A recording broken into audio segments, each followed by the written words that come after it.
ಕೇವಲ ಸರ್ಕಾರಿ ಕೆಲಸಕ್ಕೆಂದೇ ಕಾಯದೆ ಸ್ವಂತ ಉದ್ಯೋಗ ಮಾಡಿ ಸ್ವಾವಲಂಬಿಯಾಗಿ ಬದುಕಬಹುದು ಎಂದು ದೇಶದ ಪ್ರಧಾನಿ ನರೇಂದ್ರ ಮೋದಿ ಕರೆಯನ್ನ ನೀಡಿದ್ರು. ಪಕೋಡ ಮಾರಿಯೂ ಬದುಕು ಕಟ್ಟಿಕೊಂಡವರಿದ್ದಾರೆ ಎಂದು ಉಲ್ಲೇಖಿಸಿದ್ದ ಪ್ರಧಾನಿಯವರನ್ನ ದೇಶದೆಲ್ಲೆಡೆ ಅಣಕಿಸುವ ಕಾರ್ಯವೂ ನಡೆದಿತ್ತು. ಪದವೀಧರ ಯುವಕ ಯುವತಿಯರು ರಸ್ತೆಯಲ್ಲಿ ಪಕೋಡ ಮಾಡಿ ಪ್ರಧಾನಿ ಹೇಳಿಕೆಯನ್ನ ಅಂದು ಖಂಡಿಸಿದ್ರು. ಆದ್ರೆ ಇಲ್ಲೊಬ್ರು ಮಹಿಳೆ ಉನ್ನತ ವ್ಯಾಸಂಗವನ್ನ ಮಾಡಿ ಸರ್ಕಾರಿ ಉದ್ಯೋಗಕ್ಕಾಗಿ ಕಾದು ಸುಸ್ತಾದ ಈ ಮಹಿಳೆ ಇಂದು ಮೀನಿನ ವ್ಯಾಪಾರ ನಡೆಸುವ ಮೂಲಕ ಯಶಸ್ವಿಯಾಗಿದ್ದಾರೆ. ಇದು ದಕ್ಷಿಣ ಕನ್ನಡ ಜಿಲ್ಲೆಯ ಪುತ್ತೂರು ತಾಲೂಕಿನ ಶಾಂತಿನಗರ ನಿವಾಸಿ ಪ್ರೇಮಾ ಕುಂದಾರ್ ಅವರ ಯಶಸ್ಸಿನ ಕತೆ. ಮೂಲತಃ ಕುಂದಾಪುರದ ಸಾಸ್ತಾನದವರಾಗಿರುವ ಪ್ರೇಮಾ ಕುಂದಾರ್ ಪುತ್ತೂರಿನ ಶಾಂತಿನಗರ ನಿವಾಸಿ ಕುಮಾರ್ ಕಿಶಾನ್ ಜೊತೆ ಮದುವೆಯಾದ ಬಳಿಕ ಪ್ರೇಮಾ ಪುತ್ತೂರಿಗೆ ಬಂದಿದ್ದಾರೆ. ಕುಂದಾಪುರದಲ್ಲಿ ಇರುವಂತಹ ಸಂದರ್ಭದಲ್ಲಿ ಖಾಸಗಿ ಕಾಲೇಜೊಂದರಲ್ಲಿ ಅರ್ಥಶಾಸ್ತ್ರ ವಿಭಾಗದಲ್ಲಿ ಅತಿಥಿ ಉಪನ್ಯಾಸಕಿಯಾಗಿದ್ದ ಪ್ರೇಮಾ ಸರ್ಕಾರಿ ಉದ್ಯೋಗಕ್ಕಾಗಿ ಹಲವು ಪರೀಕ್ಷೆಗಳನ್ನ ಕೂಡ ಎದುರಿಸಿದ್ದಾರೆ. ಮೊದಲ ಪ್ರಯತ್ನದಲ್ಲಿ ಟಿಇಟಿ, ಸಿಇಟಿ ಪಾಸ್ ಆಗಿದ್ದಂತಹ ಪ್ರೇಮಾ ಸರ್ಕಾರಿ ಕೆಲಸಕ್ಕೆ ಬೇಕಾದ ವೆರಿಫಿಕೇಶನ್ ಹಂತದಲ್ಲೂ ಪಾಸ್ ಆಗಿದ್ರು. 2 ಬಾರಿ ಸಿಇಟಿ ಪಾಸ್ ಆಗಿರುವ ಪ್ರೇಮಾ ಕುಂದರ್ ಕೇವಲ ಕೆಲವೇ ಪಾಯಿಂಟ್ಗಳಿಂದಾಗಿ ಸರ್ಕಾರಿ ಕೆಲಸ ಕೈತಪ್ಪಿತ್ತು. ಆ ಬಳಿಕ ಸರ್ಕಾರಿ ಕೆಲಸದ ಉಸಾಬರಿಯ ಬೇಡ ಎಂದು ಖಾಸಗಿ ಕಾಲೇಜುಗಳಲ್ಲೇ ಅತಿಥಿ ಉಪನ್ಯಾಸಕಿಯಾಗಿ ದುಡಿದಿದ್ದಾರೆ. ಆದರೆ ಕೆಲವು ಸಮಸ್ಯೆಗಳಿಂದಾಗಿ ಉಪನ್ಯಾಸಕಿ ವೃತ್ತಿಯಿಂದ ದೂರ ಸರಿದು ಮನೆಯಲ್ಲೇ ಇದ್ದ ಸಮಯದಲ್ಲಿ ಪತಿ ಕುಮಾರ್ ಕಿಶನ್ ಜೊತೆ ಏನಾದರೂ ಒಂದು ಸ್ವಂತ ಉದ್ಯೋಗ ಮಾಡಿಸಿಕೊಡಿ ಎಂದು ಕೇಳಿಕೊಂಡಿದ್ರು.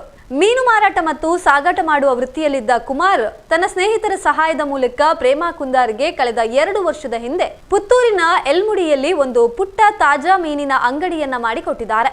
ಬೆಳಿಗ್ಗೆ 7 ಗಂಟೆಯಿಂದ ಸಂಜೆ 7 ಗಂಟೆಯ ತನಕ ಅಂಗಡಿಯಲ್ಲಿ ದುಡಿಯುವಂತಹ ಪ್ರೇಮಾ ದಿನಕ್ಕೆ 150 ಕಿಲೋಕ್ಕಿಂತಲೂ ಮಿಕ್ಕಿ ವಿಧ ವಿಧದ ಮೀನುಗಳನ್ನ ಮಾರಾಟ ಮಾಡ್ತಾರೆ. ಉನ್ನತ ವ್ಯಾಸಂಗವನ್ನ ಮಾಡಿ ಮೀನು ಮಾರಾಟಕ್ಕೆ ತೊಡಗಿದ ಬಗ್ಗೆ ಪ್ರೇಮಾ ಕುಂದರ್ಗೆ ಅಭಿಮಾನವಿದೆ, ಸಂತೃಪ್ತಿ ಇದೆ. ಪ್ರೇಮಾ ಕುಂದರ್ ಕುಟುಂಬ ಮೀನುಗಾರಿಕೆಯಲ್ಲಿ ತೊಡಗಿಕೊಂಡ ಕುಟುಂಬವಾಗಿದ್ದು ಅವರ ತಂದೆ ಅಣ್ಣ ಸಮುದ್ರದಲ್ಲಿ ಮೀನು ಹಿಡಿಯುವ ವೃತ್ತಿಯನ್ನ ನಿರ್ವಹಿಸುತ್ತಾರೆ. ಆ ಕಾರಣಕ್ಕಾಗಿ ಮೀನಿನ ಬಗ್ಗೆ ಮಾಹಿತಿಯನ್ನ ಪಡೆದುಕೊಂಡ ಕಾರಣಕ್ಕೆ ಪ್ರೇಮಾ ಮೀನಿನ ವ್ಯಾಪಾರದಲ್ಲಿ ಯಶಸ್ವಿಯಾಗಿದ್ದಾರೆ. ಯಾರು ಯಾವುದೇ ಕೆಲಸ ಮಾಡಬಹುದು, ಕೆಲಸದ ವಿಚಾರದಲ್ಲಿ ಕೀಳರಿಮೆ ಸಲ್ಲದು ಎನ್ನುವಂತಹ ಪ್ರೇಮಾ ಉಪನ್ಯಾಸಕಿಯಾದ್ರೂ ಮೀನಿನ ವ್ಯಾಪಾರವನ್ನ ಯಾವುದೇ ಅಳುಕು ಅಂಜಿಕೆ ಇಲ್ಲದೆ ಮಾಡ್ತಿದ್ದಾರೆ. ಸ್ವಂತ ಉದ್ಯಮಗಳನ್ನ ಸ್ಥಾಪಿಸುವ ಮೂಲಕ ಸ್ವಾವಲಂಬಿ ಬದುಕು ಸಾಗಿಸಬಹುದು ಎನ್ನುವ ಪ್ರಧಾನಿ ನರೇಂದ್ರ ಮೋದಿಯವರ ಯೋಚನೆಯಂತೆ ಮುಂದುವರಿದ ಹಲವಾರು ಸಾಧಕರ ಪೈಕಿ ಪುತ್ತೂರಿನ ಪ್ರೇಮಾ ಕೂಡ ಒಬ್ಬರಾಗಿದ್ದಾರೆ. ನನಗೆ ಆ ತರ ಏನು ಇಲ್ಲ, ಯಾಕಂತ ಹೇಳಿದ್ರೆ ನಮ್ಮ ಕುಲ ಕಸುಬು ಅದ್ವಿ.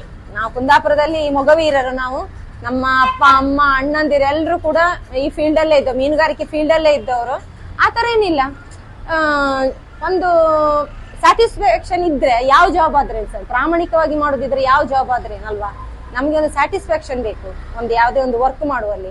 ಅದು ನನ್ಗೆ ಇದ್ರಲ್ಲಿ ಸಿಕ್ಕಿದೆ. ನನಗೆ ಇಲ್ಲ ನನಗೆ ಅದಿಲ್ವೇ ಇಲ್ಲ. ನನಗೆ ಇಲ್ಲಿ ಬಂದವ್ರ ಹತ್ರ ಸಹ ಕೇಳಿದ್ರೆ ಆತರ ಏನಿಲ್ಲ ಸರ್, ಅದ್ರಲ್ಲಿ ಎಂತ ಉಂಟು, ಈಗ ಓದಿದವರಿಗೆ ಅದೇ ಜಾಬ್ ಸಿಗ್ತದಂತ ಹೇಳಲಿಕ್ಕೆ ಆಗ್ತದ? ಈಗ ಎಷ್ಟು ಜನ ಅನ್ಎಂಪ್ಲಾಯ್ಡ್ ಇದ್ದಾರೆ ಈಗ ಪಾಪ ಅಲ್ವಾ. ಈಗ ಓದಿದವರು ಅದೇ ಜಾಬ್ ಬೇಕಂತ ಕೂತ್ಕೊಂಡು ಉದ್ಯೋಗ ಇಲ್ದವರೇ ತುಂಬಾ ಜನ ಇದ್ದಾರೆ. ಆ ಲೆಕ್ಕದಲ್ಲಿ ನಾನು ಸ್ವಲ್ಪ ನಂಗೆ ಖುಷಿ ಉಂಟು. ಎಷ್ಟು ಓದಿದ್ರು ಕೂಡ ಒಂದು ದಿನನಿತ್ಯದ ಒಂದು ಸಂಬಳ ಅಂತ ಅದು ಬರ್ತದಲ್ಲ ಸರ್, ಅದು ಖುಷಿ ಉಂಟು. ನನ್ನ ಹೆಸರು ಪ್ರೇಮಾ ಕುಂದಾರ್ ಅಂತ, ನನ್ನ ಹಸ್ಬೆಂಡ್ ಹೆಸರು ಕುಮಾರ್ ಕಿಶನ್ ಅಂತ.